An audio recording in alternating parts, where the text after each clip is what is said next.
สบายดีตอนเช้าเดี๋ยวนี้เขาก็ได้ออกมางานเปิดโครงการใหม่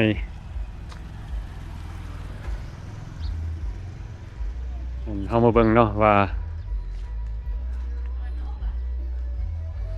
เป็นมีอย่างไงอันนี้เขาก็ยังบ่ฮู้เนาะว่าสิเป็นบ้านนี้หยัง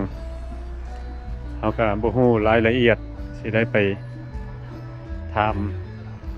มเพิ่นว่า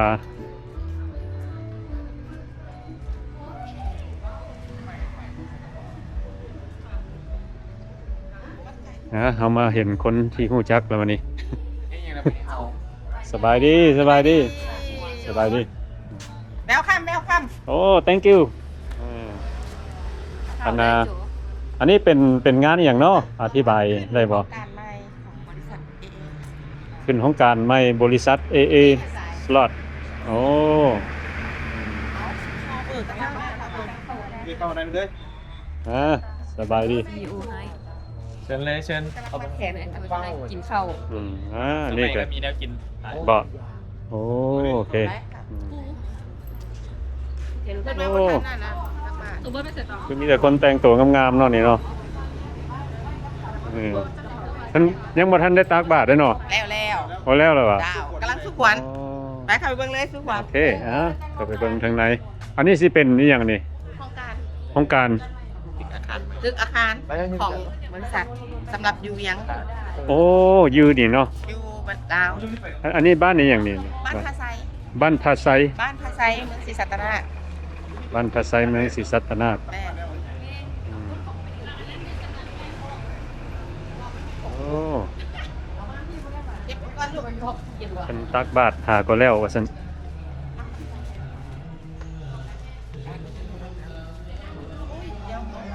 มื้อนี้ก็โอ้สบายดี โจได้ลูกนี้แม่วันนี้มีพี่น้องมาหลาย การใหม่ โอ้อ่านมาจากไหนนี่ วิธีขึ้นโครงการใหม่ วิธีขึ้นโครงการใหม่โอ้ AA Slots แข็ง สบายดีแข็งๆอยู่ดีมีแห้งวัดทุกคน ซีโอถามอยู่แล้วว่าบ่นักข่าวบ่สิเจ้าเป็นนักข่าวเนี่ย โอ้นักข่าวอีกโอ้ย จะซื้อนักข่าว บ่ปานนั้นติว่ะ แข็งคุณใช่พระเจ้า โอ้ฮะนี่ทางนอกน้ำเนอก กินข้าว โอ้กินข้าวทางนอกโอเคสิไทยนี่ ต้องถามเจ้าภาพได้มันมีอย่างกินแน่ มีอาหารหลาย โอ้เจ้าภาพวะนี่น่ะ โอ้ยบ่แม่น ตา เออ ตาชนิดเดียวเสร็จอ่ะ ฮะก็สิได้น่ะขอให้เจ้าภาพเนาะอธิบายเล็กๆน้อยๆรายการมื้อนี้แบบรายการเป็นเปิดบริษัทใหม่เนาะ ให้ขึ้นโครงการใหม่ ขึ้นโครงการใหม่ ของที่สล็อต โอ้ เจ้าของก็ได้มันมีพันอันนี้ อักษรชื่อมันนี่มาจากอันนี้ อือฮึ นามสกุลอักษรเป็นชื่อของเพิ่นใส่เป็นบริษัท โอเคก็นี่เพิ่นเอามาโซเนาะโอเค แกนมันโครงการอยู่นี่ เออ แต่โรงงานที่ไปตั้งอยู่ภาคแขก เออไปเบิ่งดูว่าเพิ่นมีอีหยังที่ทางเพิ่นให้ กำลัง ให้ แกนนี่ ให้เจ้าภาพอธิบายหน่อยนึงเนาะว่า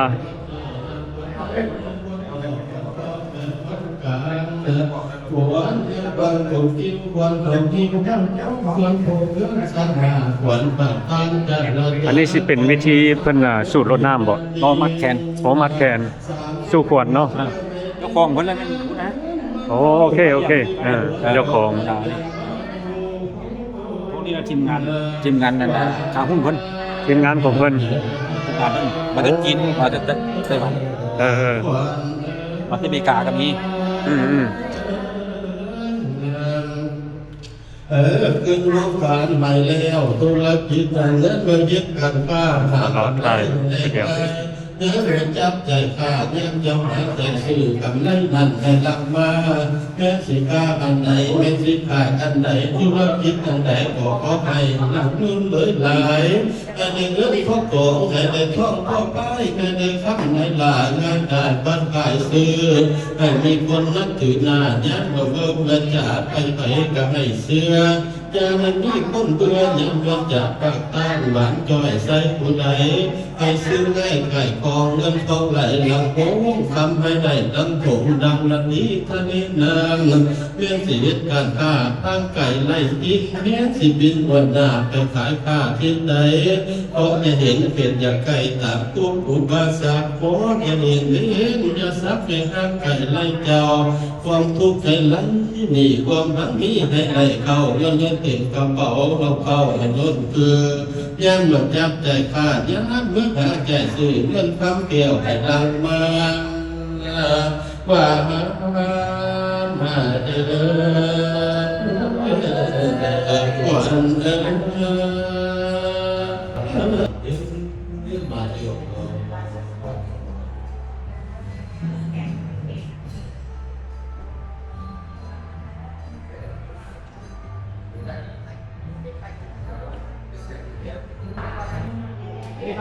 โอ้ทั้งเทิงสั้นเทิงนี่สิเป็นห้องออฟฟิศโอ้เป็นออฟฟิศของเพิ่น สูงเครื่อง เออเพิ่นก็มีครูบาอาจารย์มาสูตรเนาะ ขึ้นไปขึ้นโอกาสไว้ อันนี้ก็สิเป็นแบบประเพณีลาวของเฮาเนาะ แบบ เวลาเฮาจัดงานนี่อย่าง ตรงนี้ที่นี่จะต้องครูบาขึ้นมา โอ้เพื่อเป็นชีวิตของคุณ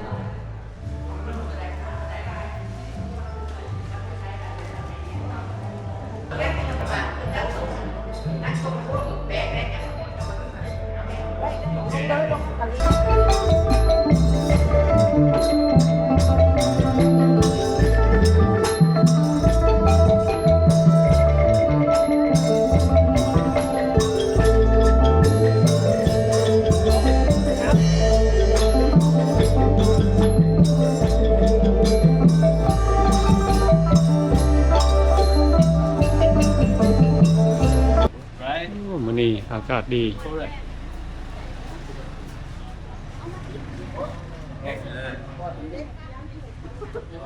Canarian don't let the sound oh do you know one ขอเน้นกล้องมาหนึ่งก่อนนะโอเคเอาได้1 2 3 อะไรวะจังไหน ไอ้จู่กินข้าวด้วยจัง they try to figure it out โอ้นักเรียนจะเป็นใบเหรอ careful this is Russia okay ready do that okay alright guys come on 1 2 3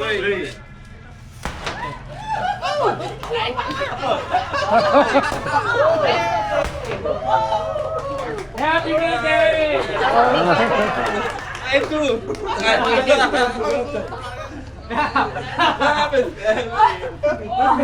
birthday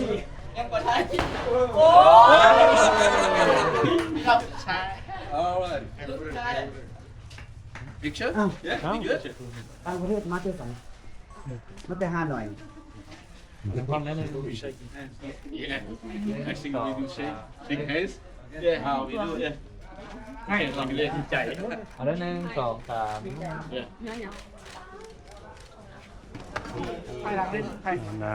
3 เจ้าของเพิ่นมาจากลาสเวกัสจังหน่อยเฮาก็สิไปเซฮายเนาะเดี๋ยวนี้เพิ่นกำลังบีซี ว่าจะให้อยู่เลยให้ เนาะอันวิธีเพิ่นตัดเสือกวางยานี่หมายความว่าจังไดอ้าย แล้วก็เปิด เปิดการ บรรยากาศ โอ้ ห้องการอยู่เมืองเรา โอ้แปลว่า จะมาตั้งสาขาอยู่เมืองเรา แปลว่าตัดแปลว่าเปิดนั่นเนาะ มาตั้งสาขาอยู่เมืองเรา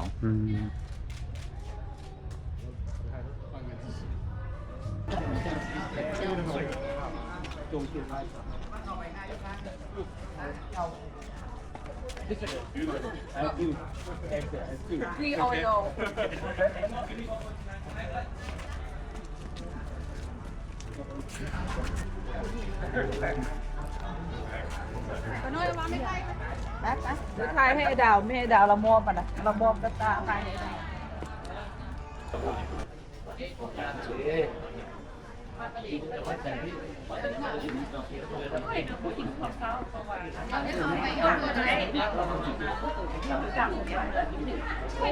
มารอทางที่เพิ่นจะมีอาหารการกิน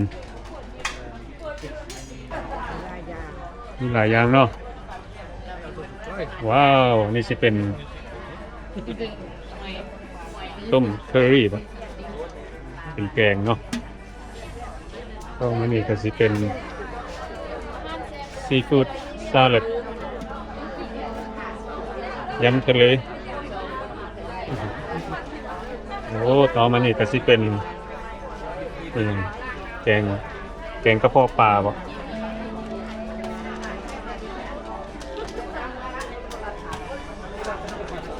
ต่อมานี่ก็สิเป็น fried chicken wings ปีกไก่นี่ก็สิเป็นลาบ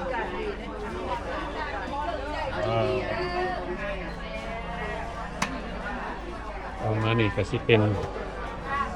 โอ้พระเจ้า ตามจีซัง มีกะจีมีพัดมีติ๊บข้าวใหญ่สติ๊กกี้ไรซ์ติ๊บข้าวใหญ่โอ้แล้วก็ทานพี่โอ้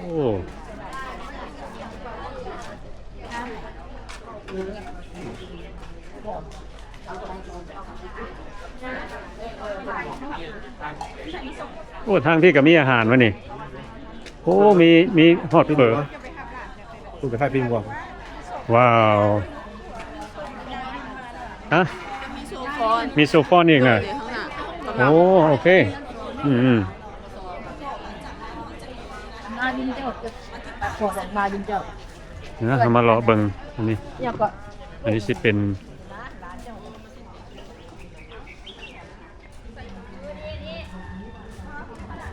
โอ้นี่สิเป็นเฟอ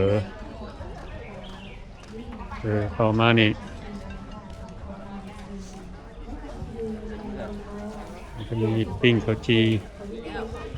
แล้วก็ทางหลังเพิ่นสิเป็น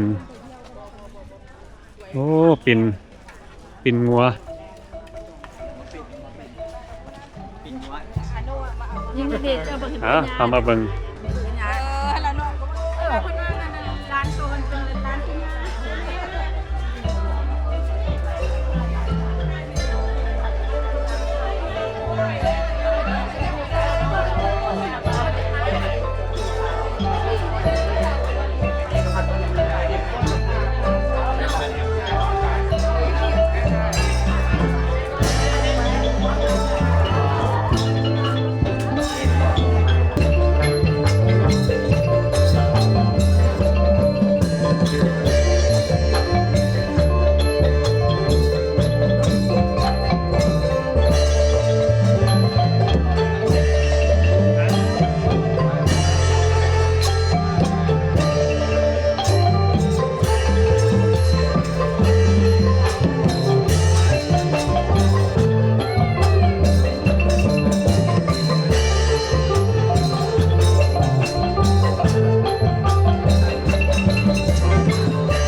วิธีเพิ่นเฮ็ดคักหลาย Hey, no, come here. มาเด้อกิน โอ้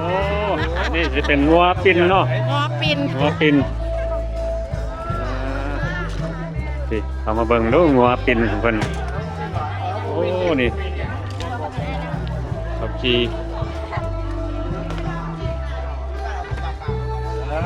นี่วงนี่อย่างนี้นะ เฮ้ยเรามาถ่ายคนไทยเพิ่ง ถ่ายบ่เนาะ งงวะ โอเคสิบ่ถ่ายวงอันนี้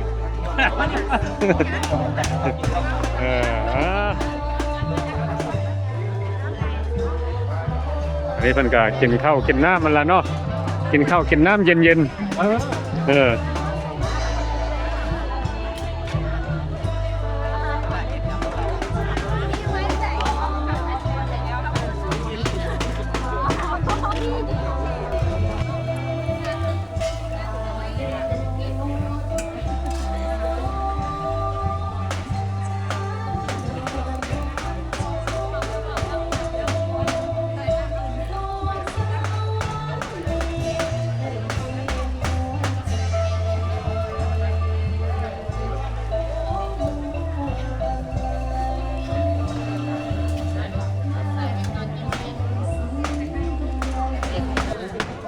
เรื่องค่ะนะหาตรงเกิดตัวละตัวละ2เลยเนาะ10 จาน48นะ8,000ได้โอ้ขอใส่บาทเนาะมีปลาอย่างกับเริ่มค่าโอเคเจอเล่นกันเดี๋ยวนะคะ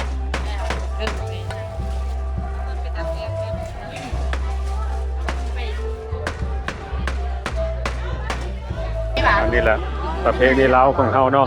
เป็นเฮ็ดพิธีแล้วแล้วก็มีการกินข้าวกินน้ำร่วมกัน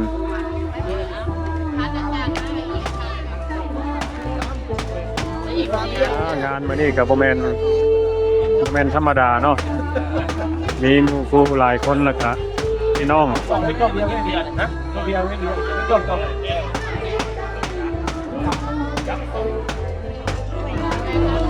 นสีนะ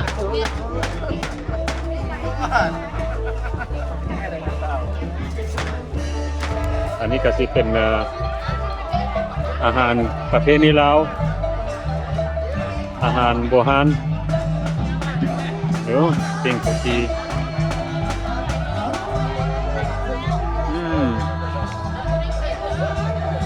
โอ้แซ่บ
โอ้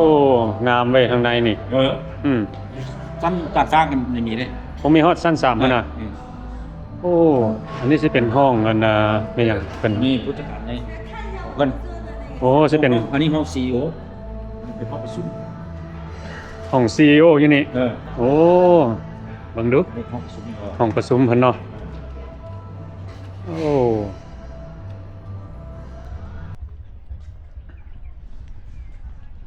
้อันนี้สิเป็นสั้นที่3สั้นเทิงโอ้บ่นี้จัดงานกับคักเด้อเนาะ อืม อืม ที่เอาดนตรีฟกสองเสร็จนั้นพอลินกีตาร์อย่างนั้น โอ้ อย่างนี้เด็ก อืม เด็กว่า โอ้อยู่นี่ก็คักก็มีห้องน้ำเนาะ มีครบชุด โอ้ห้องน้ำผู้หญิงห้องน้ำผู้ชาย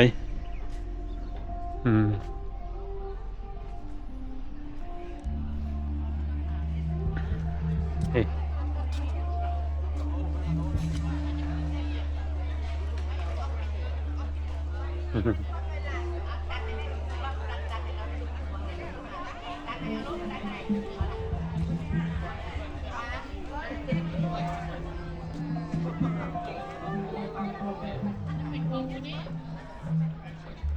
แล้วเดี๋ยวนี้เขาก็ได้มานั่ง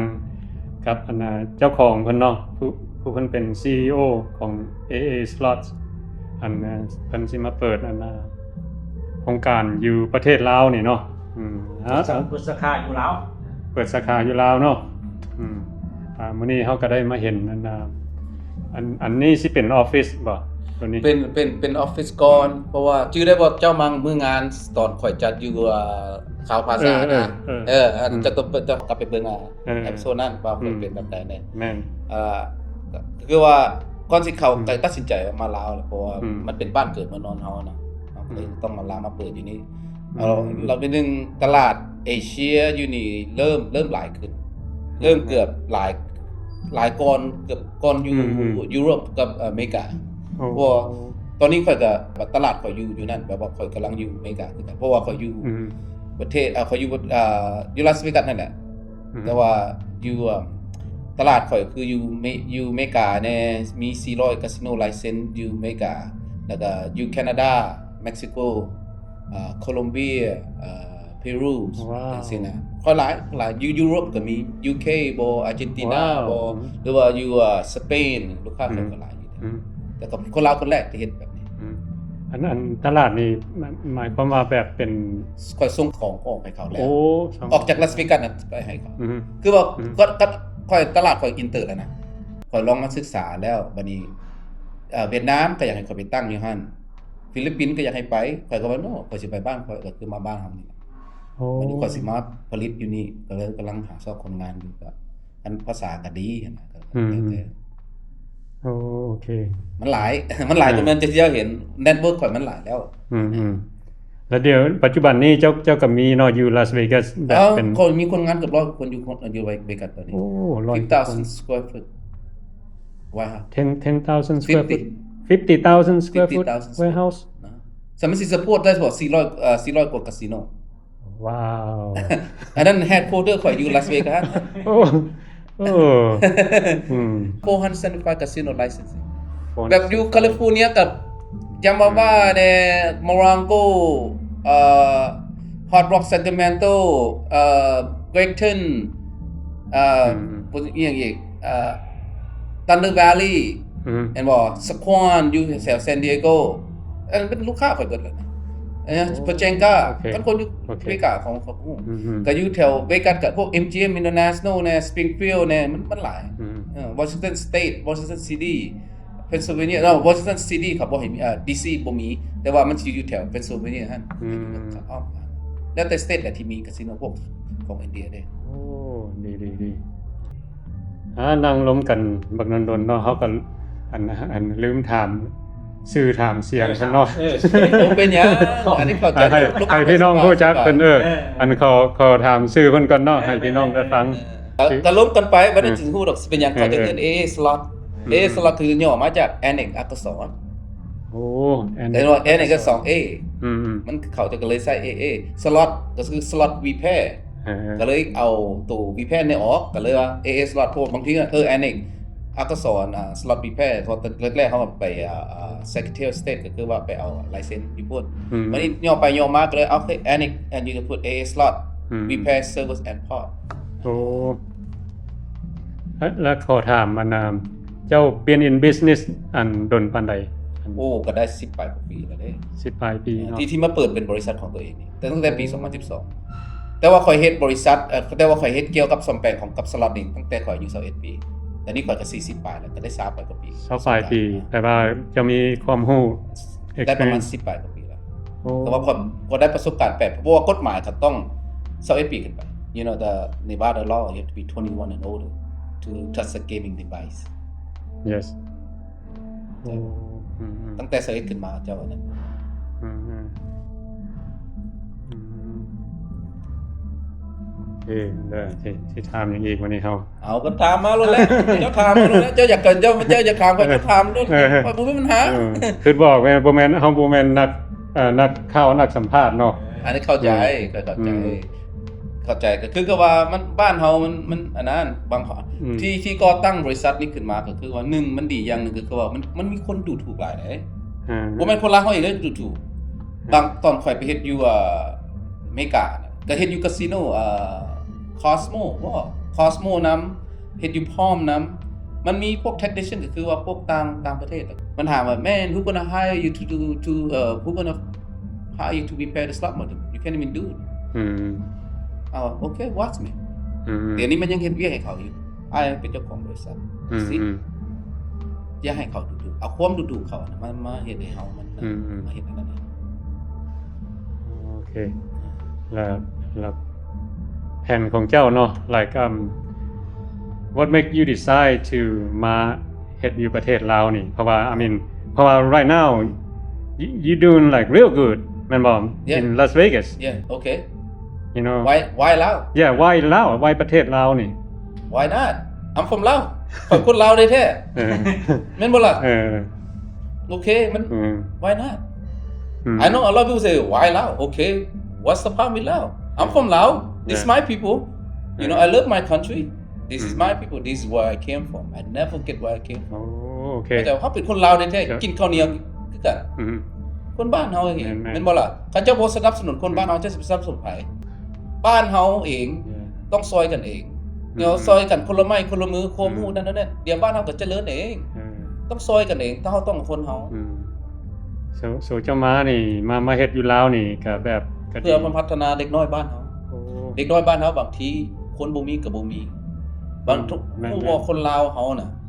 สลาดรักแหลมซื่อสัตย์นิสัยดีอันนี้ยอมรับคนบ้านเฮานี่ไปใส่มาใส่ยิ้มใส่ตลอดนั่นไผก็เว้าขนาดเมียเราก็ยังว่าเรายังว่าคนลาวเฮามีแต่ยิ้มแย้มแจ่มใสบ่เป็นพิษเป็นภัยแต่ว่าคัน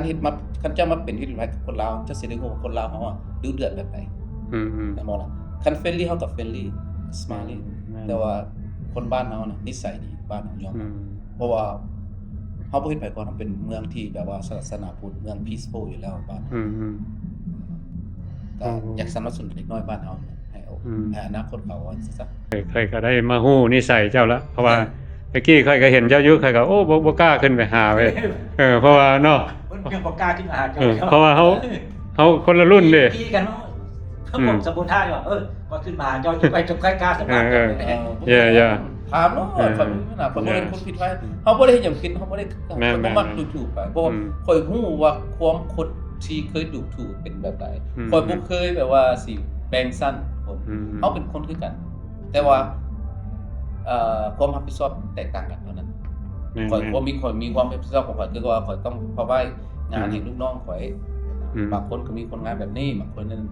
เบี้ยข่อยเบี้ยมันก็คือว่าข่อยเห็นว่าเบี้ยข่อยแต่ว่าข่อยน่ะแม่นอยู่ข่อยเป็นเจ้าของบริษัทข่อยยังเฮ็ดเบี้ยนายใหญ่ข่อยจะฮู้อันใหม่ซื้อ AA Slot นั่นแหละนายใหญ่ข่อยซื้อบริษัทแม่นแม่นบอกที่เขาคือยัง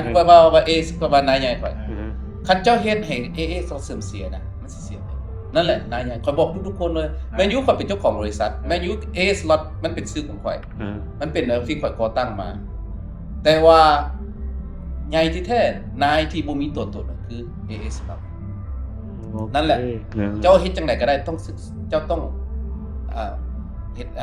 ซื้อเสียงให้เจ้าต้องให้มันอยู่คงที่ครับให้มันอยู่คงที่เจ้าเฮ็ดดี100อย่างพันอย่างถ้าเจ้าเฮ็ดพลาดเทื่อเดียวลูกค้ามันสิตัวนั่นแหละมาซ้ำเติมเจ้าแม่นนิสัยคนแบบเดียวกันเบิดนี่เข้าใจโอเคมื้อนี้เฮาก็คิดสิถามหยังอีกมาก็มีแต่เท่านั้นแล้วเนาะ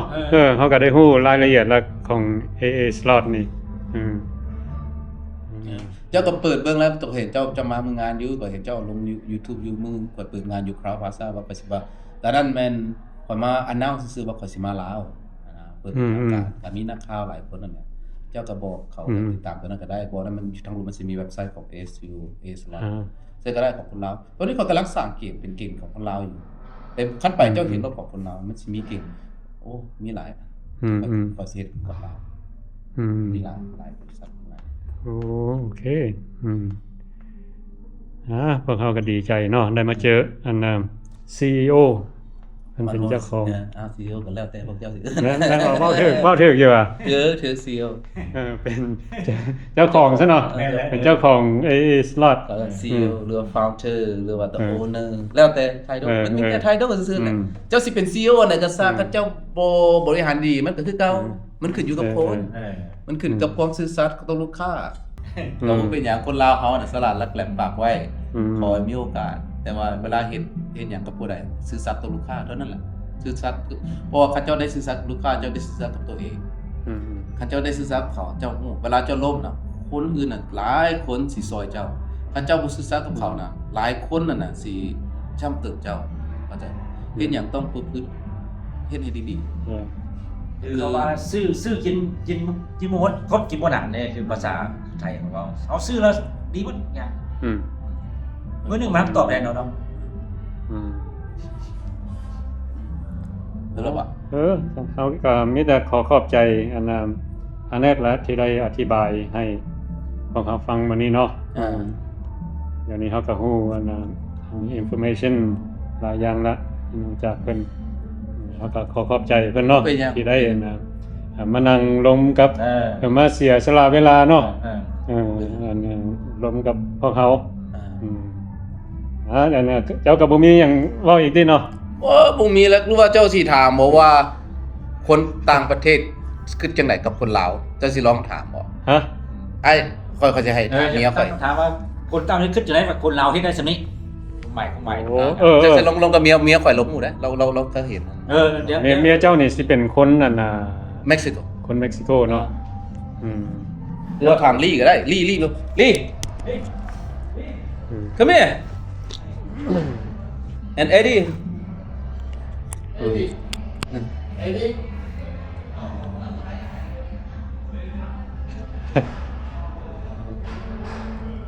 สบายดีเอ็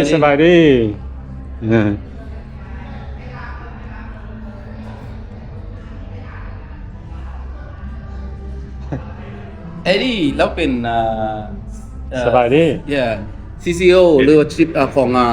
มาเก๊าคาสิโนอยู่มาเก๊าเครื่องของเราเบิดอยู่มาเก๊าแล้วงั้นลี่เขาบอกรถไฟบ้านเฮาน่ะรถไฟอยู่บ้านเฮาจอคุ้มมันน่ะนี่ดีไซน์น่ะลี่เป็นคนดีไซน์ไฟในสุดนี่แหละเรารับพวกอ้ายน่ะเรารับพวกบ่อยน่ะนี่แหละยังไงล่ะเบิ่นี่น่ะทางมาเก๊านี่เราเบิดนี่น่ะYou know, he's a YouTube follower. Basically, he have a lot of fans and a lot of his network. And you know what? The message to the Lao, the one in America. We're gonna launch Lao theme they call Sobat Khong Sat, the Treasure of Lao, designed by this guy. We're gonna launch it. That's gonna be a big thing for the Khong Lao. Wow. Ask him question. Don't be shy. คือบอกดิ It's okay. Ask him how he know me and how he know me. โอเคถามว่าเวียกเราเฮ็ดอีหยังเนาะ Yep. ถามเราเลย What kind of work you do? For LT game we do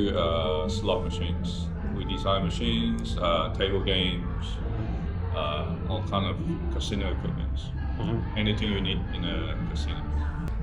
นี่แหละสามเสือใหญ่น่ะนั่งใหญ่เลย You want to ask him what he do? What do you do? I do something Eddie talking about, but we do something inside. Yep, inside the program. Something cannot show it, but we make the machine be live, working. Yeah, that's called system. Our job. Back in the house. Okay. Back in house system because the machine is full by themselves. You have to link the house and the casino floor together. แปลว่านั่นๆๆเขาเจ้าเป็นอีหยังกับเจ้าละเป็นหมู่กันซื่อๆเนาะ แล้วก็หมู่แน่business นำกันแน่ beside business we are friends โอ้โอเคอ๋อ แต่ว่าก็ได้พูดจักกันโดนแล้ว อืม ลงกันมาถึงคอเหมือนกันเปิดแต่ว่าออฟฟิศนี่ก็ให้เขาใส่นำคือกันเขาอยากใส่ได้ครับบอกเขาอยากใส่ได้ก็ใส่เขาบ่ได้จ่ายค่าเช่าหรอกเขาใส่ลูกนั่นน่ะ โอ้ Yeah, I told them the office here is also day office. They could use any stuff. It's day office too. โอเค See, that's the way I build my relationship. อืม I treat people with respect. I treat people with kindness. อืม The money come and go. Relationship it lasts longer than money. Yep. That's the way I do business. Yep.โอเค Right? There's something I really learned from you. No, Yeah, I still got a lot of. definitely. Yeah. So you mostly travel around like go places or you just stay in one place I based in Macau. I spend most of the time in Macau, but I also spend, I think, 1/3 of my time traveling between other countries. Okay like for work right Yeah, for work. We have office in the Philippines. We have office in Vegas, and obviously we have a new office in Laos In Laos, here. yeah. Yeah. So Oh, yeah, okay we'll come back here more often. Yeah. Oh okay yeah so how long you plan to stay in Laos during this time Well, this time I'll be flying back on Tuesday, oh Back to okay Macau. back to Macau, and then have Discuss. 2 more trips before Chinese New Year. Yeah. We got big thing coming. มาเข้านี่นะอยู่ใส่ขอโทษเนาะ มาเก้าเด้ อยู่จีน มาเก้าจีน โอ้อยู่ประเทศจีนMacau is in China Yeah, part of เออ China. ชนของจีน Yeah. okay Macau is a city in China It's a city, yes. oh okay บ่ได้เบิ่งหนังกังฟูจีนกลุ่มมาเก้าเจ้าพ่อเสีย พอแล้วคอยบ่ฮู้แล้ว จังต้องไปเบิ่ง หนังจีนมาเก้านี่ทักหลาย โอ้ เสียนตัดเสียนพวกอย่าง เสียนตาเสียนเกาจริงนะพวกเล่นไพ่น่ะอยู่มาเก้าเบิดแล้วน่ะ เออ มาเก้าอันนี้ called Vegas number 2 right that's my father's what the title I think they overtake Vegas right yeah right now that's the only city in China that can have casinos. we've been talking and I didn't even introduce myself yeah didn't even know your name my name is Joe Joe, yes Yeah. nice to meet you. nice to meet you too Nice to meet you. สบายดี สบายดี สบายดี อยู่ลี่นะโอเค โอเคเขาก็ ขอบใจด้วย เข้าใจกันนะเข้าใจเด้อ โอ้เว้าภาษาลาวอีก มาลายเก่งภาษา เอออืม โอเคสันฉันมีอย่างก็ฝาก เออ เรามีอย่างติดตามก็บอกมาโลดโอเค อืม แต่ว่านี่แหละความรู้ของคนลาวเขาอะไประดับคนแล้ว แต่ว่าบางคนก็บ่เห็นก็อยากฝากไว้แหละอย่าซื้อยุดไฟฝันกันเฮ็ดได้เฮ็ดเป็นโลดคนลาวเขาน่ะไปไกลกว่านี้ก็มีอยากเป็นอันนั้นเขาต้องเห็นให้เขาเห็นว่าคนลาวเขาก็มีแช่นคือกันเข้าใจป่ะ อืม บ่แม่นว่าโอ้คนลาวเขาโมลาวเขาช่วยจริงๆได้คนลาวเขาน่ะมีโอกาสสละรับแหละแต่ขอให้มีโอกาสแต่มีโอกาสอย่าทิ่มปากต้องให้ได้ คนลาวนี่เก่งแต่โอกาสน้อย โอกาสน้อยเก่งเรื่อง ผม เก่ง ให้ เก่ โอง กาสซื้อ คนบ่ให้โอกาสคันได้มีโอกาสอันนั้นก็ย้อนสิที่เป็นหยังที่จุดลับที่อยากมาลาวโปอยากให้เด็กน้อยให้ได้เห็นตัวอย่างคันเขาได้มาที่นี่บางทีเด็กน้อยรุ่นหลังเขาสิเอาไปไกลกว่าเขาก็มียัง อืม เอ๊ะ จังไดเขาก็ขอบใจอันเน็ตที่ได้อธิบายให้พวกเขาฟังเนาะ โอเค โอเคขอบใจหลายๆเด้อ thank you so much for your time thank you โอเค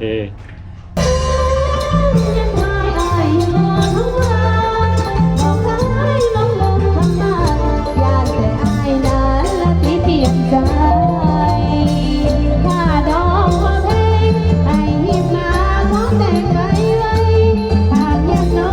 để không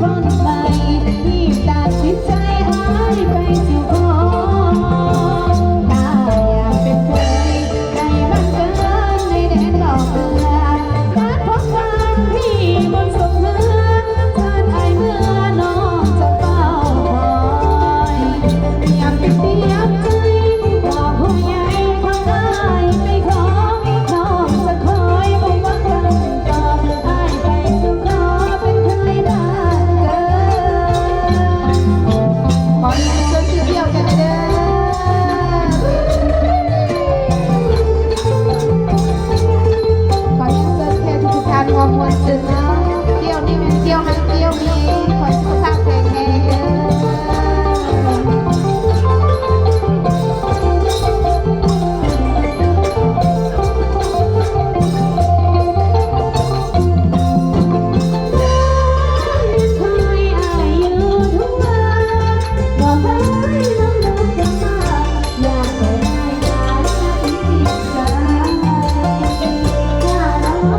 อยู่เปิดเพียงเป็นสิ่งเดียวกันแล้วไปให้ผู้พักทุกนาอย่าเสียสายตาดันยังตาต้องสาลีงานดีได้บุญสักทีให้บ้านนองสวยงามเพื่อตาจะโตยาเพื่อบางไปเลี้ยงไก่น้อยแนวดาเพื่อสร้างสาคิดความไว้หายให้ยิ่งใหญ่แข่งขันสร้างสาบ้านเมือง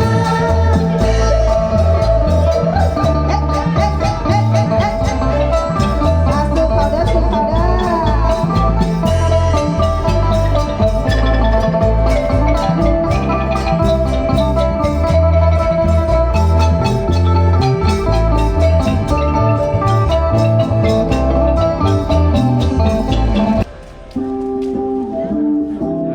มื้อนี้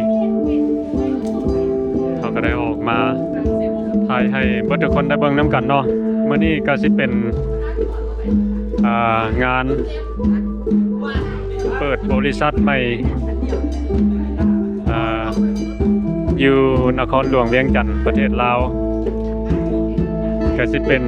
บริษัท AA Slots Repair and Parts มื้อนี้ก็มีแล้วก็ Friends and Family เนาะหลายคนเพิ่นก็ได้ออกมาก็มีกินข้าวกินน้ำร่วมกันแล้วก็เพิ่นก็มีดนตรีโบราณมาเสพม่วนหลายเนาะโอเควันนี้เฮาก็สิได้ขอจบคลิปนี้ไว้สำนี้ซะก่อนแล้วก็ขอขอบใจเบิดทุกคนที่เข้ามาเบิ่งวิดีโอของเฮา